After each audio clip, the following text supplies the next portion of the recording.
The only good thing that my brother ever did for our family was committing suicide. I know that may sound harsh, but I think it's fine not to miss someone who made your family's life hell. Now, let me start off by telling you that I believe something was horribly wrong with him. He was diagnosed with everything from ADD to bipolar disorder. They tried lithium, electroshock therapy, B12 injections, and hypnotherapy. The problem was he was a charmer. He could sell you anything, make anyone believe him. When he wanted a doctor to believe he was fine, he was. When he wanted a woman to believe he was her dream man, he could make it happen. I believe that the real problem was he lacked morals. He didn't have a way to empathize, to understand how his actions hurt others, and it nearly destroyed my family. My earliest memories growing up are of Randy tormenting me. This was before things went from bad to worse to terrible. He singled me out because I was different. I was bad at sports, I was socially awkward, I was an emotional kid who read and loved science. He would tease me constantly, call me scientist, call me nerd, call me loser. It seemed harmless, but he would do it over and over and over. And eventually I stopped reading because of him. I put the microscopes away. My focus became just trying to fit in. And my life probably would have taken a different path had it not been for his relentless tormenting. Meanwhile, as Randy got older, he struggled with school, eventually failing out. He was diagnosed with a learning disability, and my parents tried their best to give him every advantage to overcome it. They put him in a private school we couldn't afford. There, they hoped he would get the help he needed to excel. Instead, it helped him to paint a warped picture of the world. It was at Harker Prep that he discovered that he was one of the few poor kids who would have to suffer through life without a trust fund.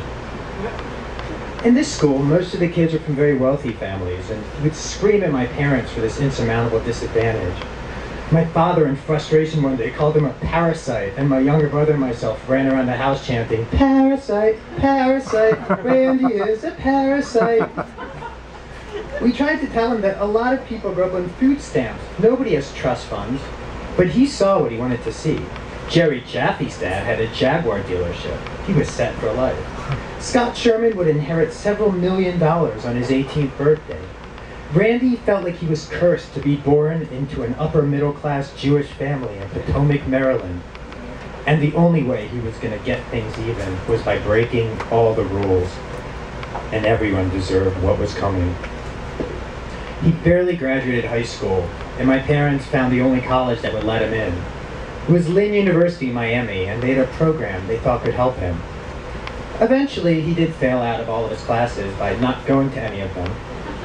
He exhausted my parents' bank account trying to live the rich life, and they cut him off. He reacted by having his girlfriend forge checks with my mother's signature.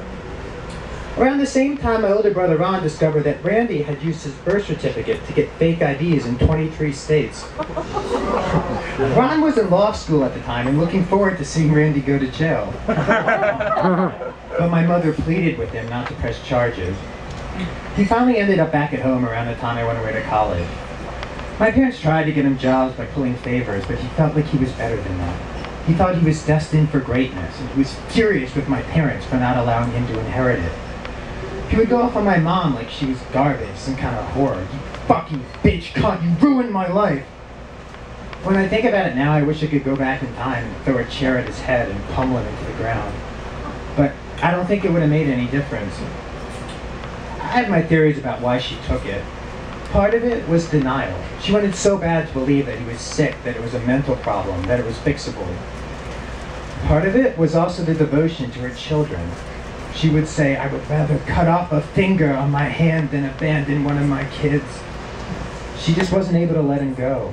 On one of the darker days, when he cut himself and called 911 blaming my parents, a female cop told her to her straight, "You need to kick him the fuck out of the house."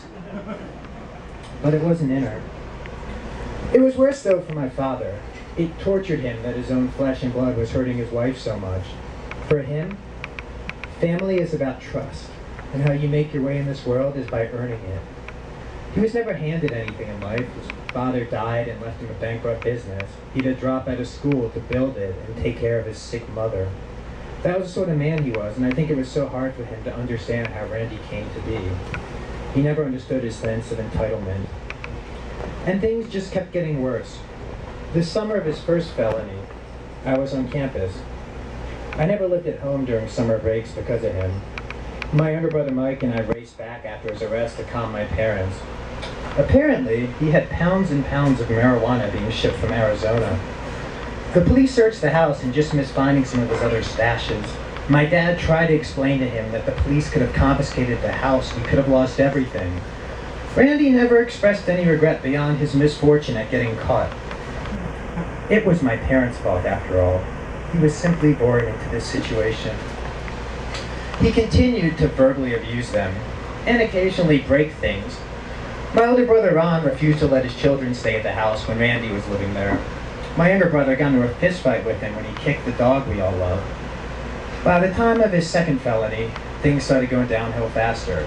He turned to gambling next, and most of the racetracks in DC ended up banning him for passing bad checks. He stole what he could from my folks, and they slept at night with their money and jewelry in a safe.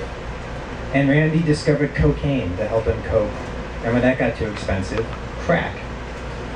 My parents tried to save him. They sent him to expensive treatment centers, drove him to AA programs, enrolled him in all this holistic crap. They even had him institutionalized a couple times, but he always came back to what he knew. I remember the last conversation I tried to have with him. He was tweaking at a family event, convinced police cars and spaceships were following him. I volunteered to walk him home and put him to bed, and we were going back into the house. He said, "Leo, you're so lucky. You don't have these problems like I do." I said, "Randy, I'm going to confide something in you. Nobody knows, but I have my own demons. I'm gay. Please, please, don't tell anyone." I gave him a secret, a gift. I thought maybe we had broken through. Maybe we could bond over them, start a new chapter. And he told my mother the next day. She didn't tell me for years later. If nothing else, I think living with Randy made her realize there are things far worse than having a gay son. I also remember the last note he left me. It was on the door of our house before I went on a semester abroad. It explained how he admired me so hard for how hard I worked, for how I always pursued my own path. He even said he respected me. I wish that note had been enough to erase everything, but it wasn't. It was while I was away in Amsterdam that I got the AOL Instant message from my younger brother. It popped up on my computer, and it simply said, "He did it." I didn't need to know anymore. I immediately made plans to go home. My older brother Ron had predicted that one day he would end up killing my parents or himself, and in a way, it was relief to know how it turned out. I got off the plane and immediately went to our counseling session with a local rabbi. I told my parents, "This is not your fault. You did more than any parent could ever expect to do." My father kept reliving the days before when Randy had asked him to go to a barbecue, and he said it was too tired. "If only I had gone with him, if only I had gone, he would still be here." Dad, you can't live life expecting that everyone will die tomorrow. If you went to the barbecue, if you went to every barbecue, it wouldn't have saved him. It's not the one tiny thing you didn't do. You have to think of everything else you did for him. That's what really mattered. Later on at the funeral, the thing I remember most is when they lowered his casket into the ground. My father got up and tried to race forward, crying out, "I should be in there with him." Family members and old friends held him back, and I knew that moment would stay with me forever. It was the most vulnerable and helpless I've ever seen my father, and I just wanted to protect him like he had protected me as a child, and I couldn't. And part of me resented my brother just a little bit more. At the memorial service, I wrote a eulogy for him, but I really wrote it for my parents. I explained how in spite of everything, the bad feelings would fade over time.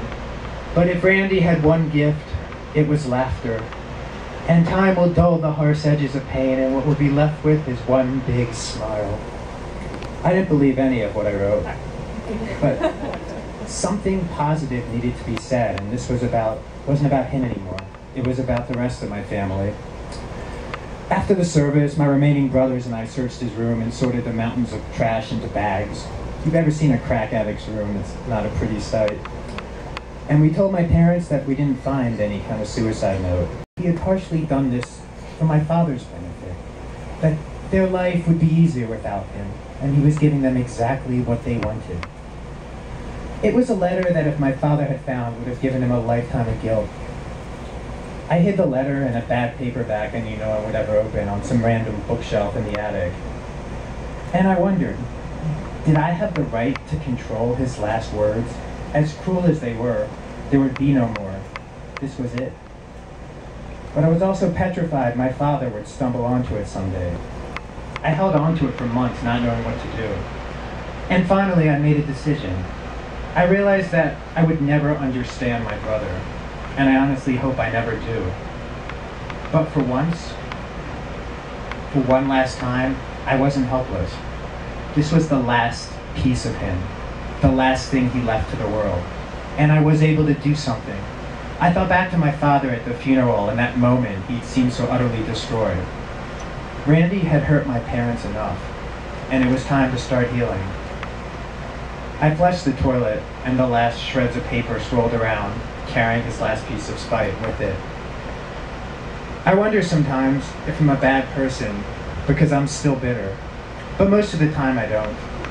The way I look at it, there are friends in this life you become so close to that they become your adopted brothers and sisters. And I'm lucky enough to have a few of them. And there are brothers and sisters who earn the right to be strangers. We own People Ball.